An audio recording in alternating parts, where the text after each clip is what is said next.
qué ricotero que está. Vos también estás en esa. Eso lo traje yo, ese video fue del viernes en Plaza de Mayo. Ajá. Fue uno de los momentos, había muchos. Pero ¿Estuviste en Plaza de Mayo? Sí, fue el viernes en Plaza de Mayo. Ese video, esa bandera, Diego, el indio, y ese canto por Walter, me parece que inspiran la columna de hoy. Hoy dijimos, no va a ser narco, va a ser una columna ricotera. Con un viaje que, disculpen si es desordenado, lo que están viendo ahora, después capaz que el Ivan lo recorta en Instagram y queda perfecto en un reel de un Como minuto o dos. Capaz que es medio desordenada, pero a ver, ¿por dónde arrancar? Vos fuiste, Tomás. Por el final. Sí, fuiste el domingo a Villa Domínico, Tomás. Sí, estuve ahí. Bueno, esto que voy a intentar decir ahora, o armar algo, medio que lo empecé a pensar desde el predio de Villa Domínico hasta la estación de trenes y de ahí entré a Constitución. Fue muy flashero todo lo que pasó ese día. Sí. Pero yo trataba de pensar cómo carajo, para empezar, 1 millón de personas fuimos y no hubo policía. En ningún otro contexto podrías pensarlo. En el fútbol no sé en qué contexto podemos pensar. Ninguno. Nada, solamente ahí. Y no hubo policías y no hubo incidentes. Y no hubo incidentes cuando estaban todos con el cuchillo, el tenedor y la servilleta puesta acá, de Milei para abajo, los medios esperando que se pudriera, muertos, incidentes, heridos, Pucardo no aprenden más y todo lo que sabemos que iba a venir después no pasó. Bueno, traté de pensar y dije, bueno, ¿cómo pasó? ¿Qué fenómeno? ¿Cómo empezó esto? Y disculpen si arranco por cualquier lado, pero voy a pedir a Iván si puede poner algo de música, recital, Los Redondos años 92. ¿Qué es esto mismo? Son los videos piratas de Los Redondos,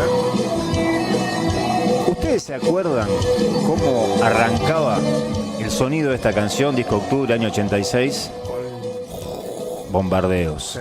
Bueno, habrá habido miles de foros y discusiones, esos bombardeos, estética rusa, eso es soviético. Ahora, hay un detalle en el disco, no sé si lo acuerdan, si vieron el vinilo original, que hay un incendio de una iglesia. Sí, en el vinilo está. O En el en el vinilo. CD también no está en el vinilo. Al abrir el vinilo estaba, bueno, Rocambole, que es de La Plata, hizo que se incendiara la iglesia de La Plata. Esa es la Catedral de La Plata.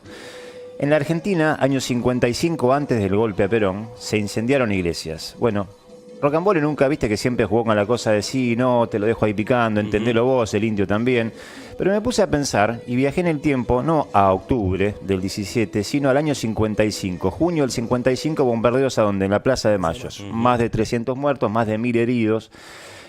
Septiembre es el golpe, se cumplen 71 años ahora, de hecho, de ese bombardeo el próximo 16 de junio. Se cumplieron este martes, el 9 de junio, 70 años de la masacre de José León Suárez. Quizás lo recuerden, quizás alguno lo ha leído por ahí, pero tenemos, bueno, eso es ahí.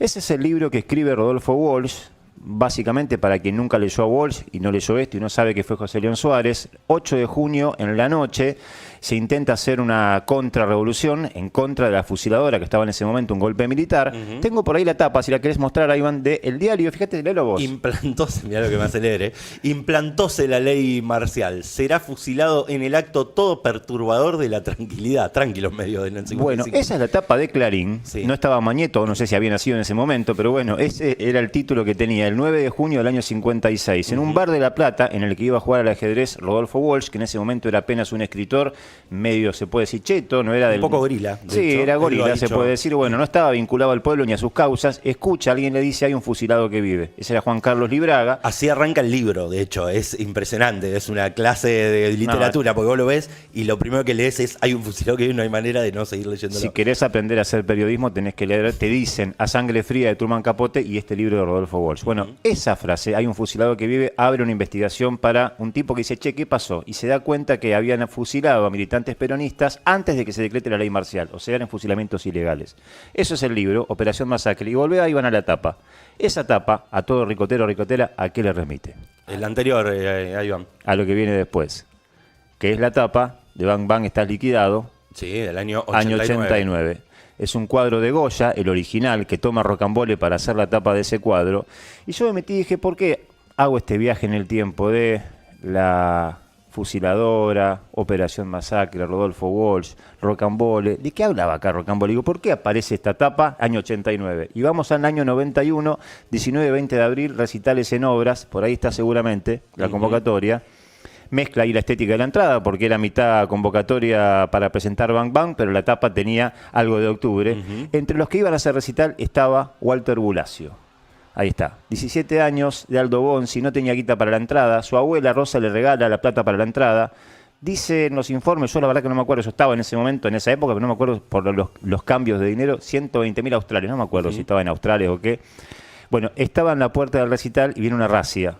Para los más jóvenes, no sé si saben, ¿se entiende el término racia? Sí, desarrollalo igual porque... Sí, porque es muy característico de principio. Bueno, en la puerta de las canchas, los recitales, venía la policía, sobre todo en Buenos Aires la Policía Federal, no había policía de la ciudad como ahora, la Policía Federal tenía todavía las reglas de la dictadura militar. Había algo que se llamaba Memo 40, que era un permiso para que actúen sin pedirle permiso a ningún juez ni a un fiscal y se llevaban lo que querían. Se llevan un montón de pibes de la Puerta de Obras en un colectivo, el 151, van hasta la comisaría 35, los separan en calabozos. Walter va a parar al calabozo de los menores con otros pibes. 17 años tenía. 17 años. Al día siguiente varios de ellos van saliendo porque pueden avisarle a los padres. Él no le pueden avisar a los padres y de la comisaría golpeado va a un hospital.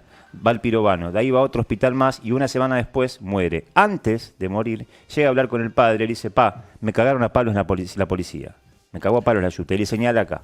Después entra en coma y fallece. Bueno, empieza una investigación, eso fue año 91, época en la cual todavía, insisto, seguían vigentes los manejos de la policía, se había recuperado la democracia hace menos de 8 años. A veces cuando se habla de eso de la postdictadura, viste que uno tiende a pensar que es exagerado decir esto de el poder que tenía la policía, los militares todavía.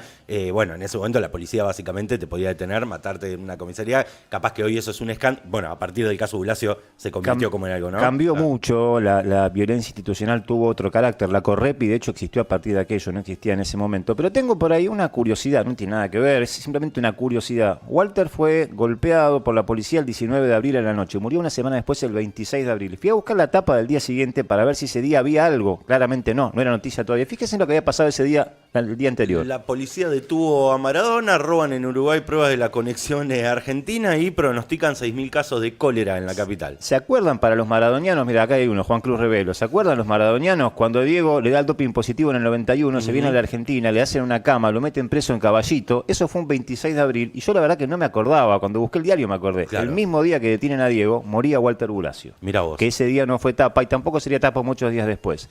Un cachito después, los compañeros, los padres empiezan a marchar. Está ahí, el Ivan tiene alguna de las primeras movilizaciones. Escuchen lo que decían las pibes y las pibas. Contra el gatillo fácil, contra la represión policial, porque los jóvenes somos víctimas hoy de toda esta política y de toda la represión, porque la cana estamos sentados y nos viene y nos lleva, porque vamos a un recital y también nos lleva, porque salimos y nos lleva. Por eso esta movilización, por eso todo este lío, porque queremos justicia para lo de Walter. ¿Ustedes eran todos compañeros de Walter? Sí, algunos sí éramos compañeros de él. Y aunque no fuésemos compañeros, estamos acá porque lo que le pasó a Walter le puede pasar a cualquier otro. Queremos justicia para lo de Walter porque Walter entró y salió muerto. O sea, queremos ya justicia. De Walter la vamos a vengar, porque a Walter lo mató la fe.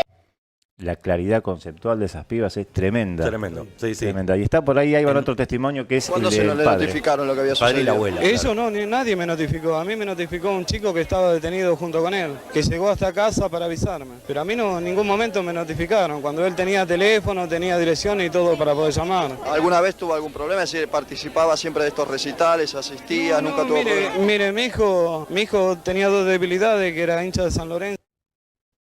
Hincha de San Lorenzo y de Los Redondos, dice. Sí, terminaba ahí el testimonio, pero bueno, quería traer eso para acordarnos cómo fue el inicio de aquello, año 91. Un poquito después, tenés por ahí, Iván, con lo que habían marcado en el calabozo los chicos, uno de los pibes, Nazareno, léelo vos. Sí, Jorge, Walter, Kiko, Eric, Leo, Nico, Nazareno, Betu, Héctor. Caímos por estar parados. 19-4-91. Esa frase es una frase que quedó en la memoria y quedó marcada porque los pibes cayeron presos por no estar haciendo nada. Cuando llegó la policía, empiezan todos a escaparse, a correr. Ellos no estaban haciendo nada, se quedan parados y van presos. Un rato después los golpean y una semana después muere. Bueno, el caso Walter Bulacio, como muchos casos de impunidad en la Argentina, pasaron los años, 47 jueces pasaron por la causa y entendían que, argumentando lo que decía la defensa, que había un memorando 40, que era algo que estaba vigente desde el año 67, o sea, pasaron gobiernos democráticos y militares y no lo habían sacado a eso, era un permiso para que la policía hiciera lo que quisiera, básicamente. Bueno, por eso el caso quedaba impune. Había estado preso unos días el comisario Espósito, pero después, por este argumento, ahí está, mirá eso cuando lo metieron preso, año 92, léelo vos si querés, Ale. Caso Walter Bulacio, juez indagó y procesó a comisario. Miguel Ángel Espósito declaró ante Petigiani, que es el juez, por más de 3 horas a la en la tarde de ayer. Bueno, indagó y procesó, significa que después no lo condenaron ni hubo juicio. Ese comisario Espósito se jubiló, daba clases en la escuela Juan Bucetich, en la escuela de policía, o sea, el comisario que mató a Bulacio daba clases en la escuela de policía. En el año 2003, el caso llega, la defensa pide que vaya, la querella, perdón, pide que vaya a la Corte Interamericana de Derechos Humanos, que le dice a la Argentina, che, tienen que abrir este caso de vuelta. La Corte Suprema manda abrir el caso y en 2013, 22 años después, ahí llega a juicio. El comisario Espósito será juzgado, pero no por la muerte del adolescente, sino por privación ilegal de la libertad. El caso Bulacio llega a juicio 22 años después. El caso del chico que murió tras ser detenido en un recital de los Redonditos Ricota llega a juicio oral desde el 24 de septiembre, tras sortear un cierre por prescripción y una sentencia de la Corte Interamericana de Derechos Humanos. Hay un videito por ahí, Iván, sobre cómo decía la televisión cuando empezaba el juicio. Y 22 años después de la muerte de Walter Bulacio, el joven que fue detenido, alojado en una comisaría tras un recital de los Redonditos de Ricota, llega a juicio. El único imputado, el titular de la comisaría 35, Miguel Ángel Espósito, pero no va a ser juzgado por tortura seguida de muerte, sino por retención, privación ilegítima de la libertad. Va a haber una movilización a tribunales. Este es un juicio que llega tarde y que llega mal. Llega tarde porque han pasado más de 22 años de la detención, tortura y muerte de Walter Bulacio, y el juicio que va a comenzar mañana apenas si se va a dedicar a discutir el prólogo de lo que ocurrió esa noche del 19 de abril de 1991, porque el único delito que se va a discutir es la privación ilegal de la libertad de Walter, ni siquiera el otro centenar de privaciones ilegales de la libertad que ocurrieron en la misma noche, y no va a ir más allá, porque ese fue el techo que el Poder Judicial argentino le puso a esta causa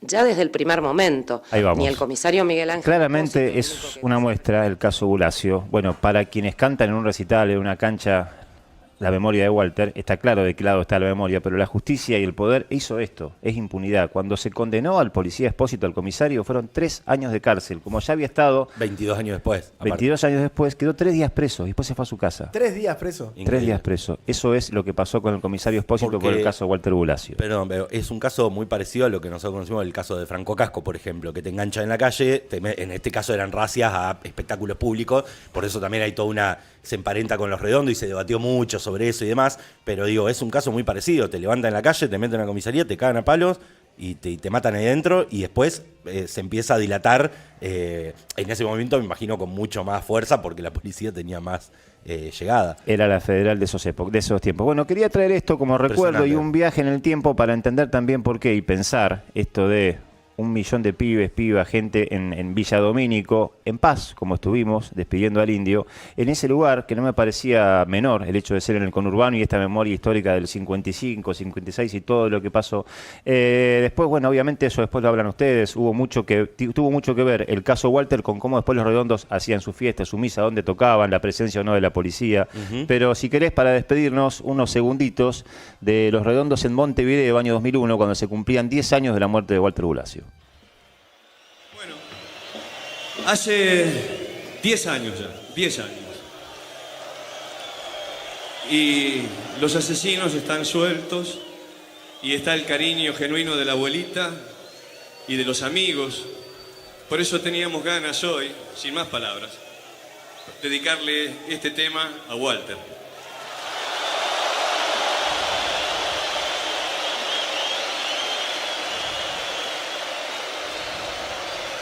Ese es el último recital. Esto es abril, no, el penúltimo, esto fue en Córdoba. Claro. Esto es abril 2001, Estadio Centenario en Montevideo. Le dedican Juguetes Perdidos.